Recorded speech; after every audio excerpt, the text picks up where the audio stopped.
আসসালামু আলাইকুম, কেমন আছেন সবাই? আলহামদুলিল্লাহ আমিও ভালো আছি। এই তো দুপুরে রান্নায় চলে এসেছি। এখানে ভাত হয়ে গেছে, চুলাটা অন করে দিয়েছি। এখানে সিম ভাজি করব আলু দিয়ে, ইলিশ মাছ রান্না করব, কফি, আলু, টমেটো। অনেক বাতাস আসে জানালা দিয়ে, তাই জানালাটা বন্ধ করে দিয়েছি।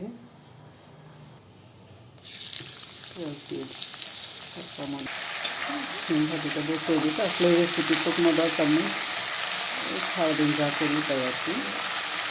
সিম ভাজিটা সবাই যেভাবে করে আমি ওইভাবেই করলাম। এখন আমি ফুলকপিটা কেটে নিই। ভাত হয়ে গেছে, ভাজি বসিয়ে দিয়েছি। সিম ভাজিটা হয়ে গেছে। তরকারিটা ইলিশ মাছের তরকারিটা বসিয়ে দিয়েছি, মশলা কষাই নিচ্ছি। সালাদটাও কেটে নিয়েছি। তরকারিটাও প্রায় হয়ে গেছে, ইলিশ মাছের তরকারিটা। আর কি দেখাবো, অসুস্থ, আসলে শরীরটা বেশি ভালো না। সবাই ভালো থাকবেন, আমার জন্য দোয়া করবেন। আল্লাহ হাফেজ।